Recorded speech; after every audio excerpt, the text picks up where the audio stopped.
بہت یہ ہی بولیے، آپ یہ مشہور مت ہوا بولے ہے. کہ میں ان کی طرف سے آیا ہوں، کل کو وہ بول دے کہ میں نے اپنا جی نمائندہ جی بھیجا جی تھا اور بات نہیں ہوئی. تو آپ یہ بولیں کہ میں ان کی طرف سے کوئی بات کرنے کے لیے آیا ہوں. ہاں بولیں آپ. تو ان کا ایک ویڈیو ہے عبداللہ مدنی ممبئی اچھا. سے، جو ہاں. 18 منٹ کی بات ہوئی ہے، اور اس اچھا. میں عبداللہ مدنی اہل حدیث عالم کو بہت ہی بری طرح سے وہ جواب دے رہے ہیں، اور وہ کوئی عبداللہ جواب مدنی نہیں دے نام پا کا رہا. عبداللہ مدنی نام کے کوئی بھی عالم ممبئی میں نہیں موجود ہے، حدیثوں میں تو کوئی معروف نہیں ہے. شیخ کفایت آپ جانتے ہیں، جی زید بھائی آپ کسی عبداللہ مدنی کو جانتے ہیں، یا شعبان بھائی؟ ہم تو ممبئی میں کسی عبداللہ مدنی کو نہیں نہیں جانتے. بھائی، کوئی کوئی فیک نہیں نام ہے. جانتے، یہ کوئی کوئی فیک ایک بھی نام ہے. نام نہیں جانتے. یہ کوئی فیک نام ہے. مجھے بھی ایسا ہی گمان ہوا تھا کہ یہ کوئی فیک ہی نام ہوگا، کیونکہ دیکھیے بریلوی عوام جو ہے نا بہت ہی تھوڑا جہالت بھی ہے، اور معصوم لوگ بھی ہوتے ہیں. تو وہ لوگ کیا ہوتا ہے کہ اپنے آپ کو مشہور جی جی. کرانے کے لیے صوفی کلیم صاحب جو ہے نا اس طرح کے مطلب اس طرح کے پیترے کرتے ہیں. اور باقاعدہ عبدالحسیب مدنی ہوں صاحب سے جو بات ہوئی ہے ان کی، عبدالحسیب صاحب تو اپنا پورا ایڈریس دے رہے ہیں، بنگلور میں 2 جگہ کا ایڈریس دیے ہیں. وہاں پہ صوفی ہاں کلیم ہاں. صاحب نے کال کیا تھا، اور وہاں پہ ان کو چیلنج کرنا چاہیے، تو چیلنج کا وہاں پہ بھی ان کو یاد نہیں آ رہا. چیلنج یہ کرتے ہی نہیں ہے، ہوں اور اپنے عوام میں ہوں بس جو ہے اپنے کو بھجانے کے لیے ہم نے ایسے بات کی ہوں ہے. ہوں. تو یہ جو ان کا جو مین جو ہمارے عام عوام جو مطلب بریلوی جو ہم لوگ ہیں، یہ بڑے بہت ہی آسانی سے یہ جو صوفی کلیم صاحب ہیں ان کو ہوں بیوقوف بنا رہے ہیں. تو اب میں شیخ سے آپ لوگوں سے گزارش کروں گا کہ ان کا جو کچھ جو پیترا کر رہے ہیں، یا یہ جو میں دیکھا کہ 3 لاکھ کے قریب یہ بھی تھا مناظرے کا، یہ اپنے چینل پہ ہوں دوبارہ ابھی کچھ دنوں پہلے پھر سے اپلوڈ کیے عبداللہ مدنی نام کے مناظرہ. یہ 7 ہوں. 8 سال پہلے مناظرہ، مطلب وہی کال دیکھیے، ریکارڈنگ ہے. اگر اس ویڈیو میں کچھ شبہات ہیں تو وہ شبہات آپ ہم لوگوں کو بھیج دیں، یا اس ویڈیو کی لنک بھیج دیں، تو ہم لوگ دیکھیں گے، جو شبہات ہوں گے اس کا جواب دے دیں گے. باقی ہم اس بارے میں بار بار وضاحت کر چکے ہیں کہ یہاں ہم ویسے تو مناظرہ کرنے کے لیے بیٹھتے نہیں ہیں، یہاں ہم ڈسکشن کرنے کے لیے بیٹھتے ہیں، گفتگو کرتے ہیں. کوئی سوال پوچھا جاتا ہے، جواب معلوم ہوتا ہے، جی فوراً جواب دیتے ہیں. نہیں جواب معلوم ہوتا ہے، ہم وقت لیتے ہیں، تحقیق کر کے جواب دیتے ہیں. تو یہاں مناظرے والا فارمیٹ تو نہیں ہے. اور اگر ہم نہ اس طرح کے مناظروں کو آج کل کے دور میں کوئی بہت زیادہ پروموٹ کرتے ہیں جو مناظرے ہوتے ہیں. باقی اگر کسی کو بہت شوق ہو مناظرہ کرنے کا، کوئی اگر چیلنج کرتا ہے اپنی نمائندگی واضح کر کے، اپنے بڑے علماء سے اپنے آپ کو نمائندہ واضح کر کے، اگر کوئی مخصوص جو ہے شخص کے ساتھ مناظرہ کرنا چاہتا ہے یا کسی ادارے کے ساتھ مناظرہ کرنا چاہتا ہے، تو اس کے کچھ شرائط ہیں. شیخ کفایت بعد میں بہت مرتبہ وہ شرائط بیان کر چکے ہیں.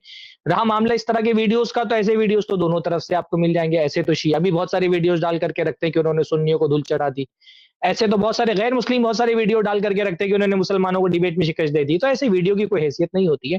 کچھ لوگوں کو وقتی طور پہ یہ فائدہ ہو جاتا ہے کہ ان کو ویوز مل جاتے ہیں، اس سے زیادہ ان کی کوئی حیثیت نہیں ہوتی ہے. گفتگو ہمارے یہاں پر آپ دیکھ رہے ہیں لائیو ہو رہی ہے، جو آتا ہے اس سے سامنے گفتگو ہوتی ہے. تو دھول چٹانے کی بات تو یہاں بھی بہت سارے لوگ دھول چاٹ کر کے گئے ہیں بہت سارے مسائل میں.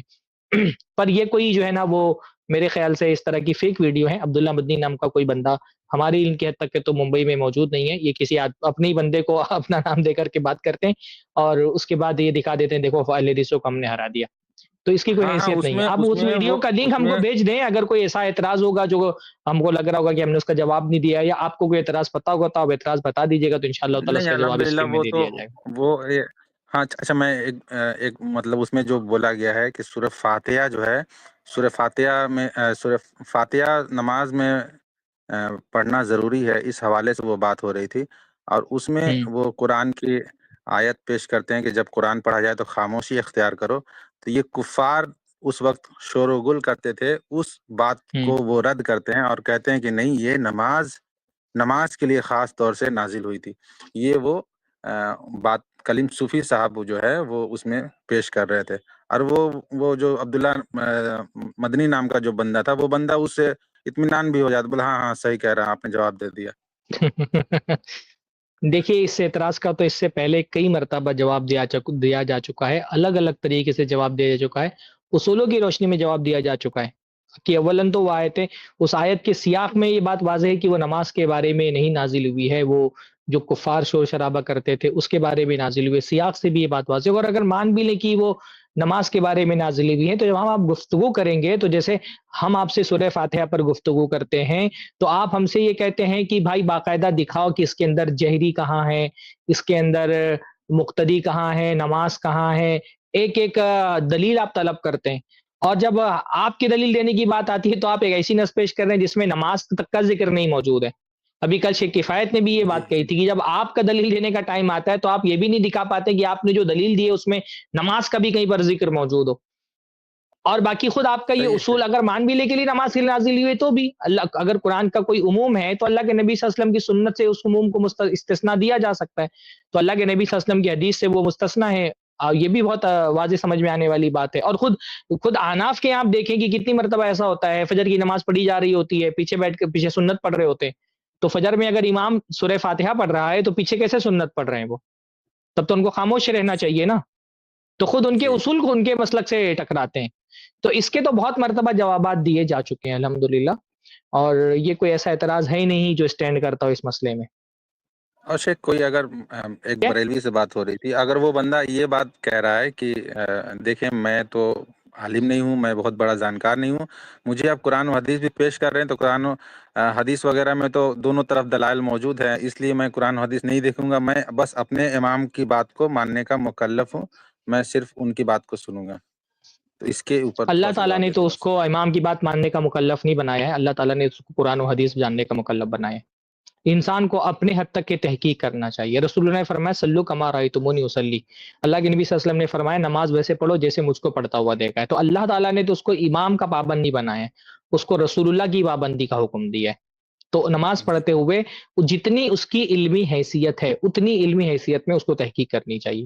جہاں اس کی علمی طاقت ختم ہو جائے گی وہاں وہ مجبور ہے, لیکن جہاں تک کہ اس کی علمی استطاعت ہے وہ تحقیق کر سکتا ہے. پہلی بات تو تحقیق کے معیار کو بڑھانا چاہیے, ورنہ کل کو کوئی جاہل عقیدے کے مسئلے میں بھی یہی کہے گا کہ میں تو جاہل ہوں, مجھے کچھ نہیں پتا, تو میں اپنے امام کی تقلید کرتا ہوں, تو میں شیعہ ہوں تو میں شیعہ رہوں گا, میں قادیانی ہوں تو میں قادیانی رہوں گا. تو بھئی علم کو بڑھانا چاہیے, علم کو بڑھانا چاہیے, تحقیق کا مزاج بنانا چاہیے, دلیلوں کو سمجھنے کی کوشش کرنی چاہیے. اور سارے مقلدین اس درجے کے ہوتے بھی نہیں ہیں. ایک طرف تو کہتے ہیں کہ ہم جاہل ہیں اس وجہ سے تقلید کرتے ہیں, دوسری طرف کتنی مرتبہ ایسا ہوتا ہے کہ دوسرے اماموں کا رد بھی کر رہے ہوتے ہیں, جو سورہ فاتحہ کے پڑھنے کے قائلین ہیں ان کا رد بھی کر رہے ہوتے ہیں. تو یہ سب بہانہ تو ہوگا, اور ہو سکتا ہے دنیا میں بہانہ بنا کر کے آدمی بچ جائے, آخرت میں نہیں بچے گا نا. تو اس کو اپنی تحقیق کا مزاج بنانا چاہیے. اللہ تعالیٰ نے اس کو امام کے پابند رہنے کا حکم نہیں دیا ہے, رسول اللہ کی اطاعت کا حکم دیا ہے. ٹھیک ہے شیخ, جزاک اللہ خیر. شیخ باقی کفایت تحقیق کے بولنا بعد کوئی چاہیں؟ کسی نتیجے پہ پہنچ رہا ہے تو ہم مجبور تھوڑی کرتے ہیں کہ تم نے پڑھنا ہی پڑے گا. ہم تحقیق کی دعوت دیتے ہیں. اگر کوئی واقعتاً اخلاص کے ساتھ تحقیق کر رہا ہے, اس کے نہیں سمجھ میں آ رہا کہ سورہ فاتحہ پڑھنا ہے, ٹھیک ہے بھائی, اللہ تعالیٰ کیا وہ معذور ہے, اس نے تحقیق کی, اس کو جو صحیح سمجھ میں آیا اس تحقیق میں اس کی جو لگا اور اس نے اپنی تحقیق کے مطابق عمل کیا, اللہ تعالیٰ کے یہاں اس کی پکڑ نہیں ہوگی. لیکن ہم تحقیق کی دعوت دیتے ہیں, تقلید کی دعوت نہیں دیتے. چلیے بہت شکریہ, جزاک اللہ خیرہ. لیکن اگلی بار سے اپنا ریئل نیم رکھ کے آئیں, اس طرح سے نہیں ہونا چاہیے. ہاں شکریہ, السلام علیکم ورحمۃ اللہ. نیکسٹ گیسٹ ان کا نام کیا ہے, دیکھیے کہاں گئے.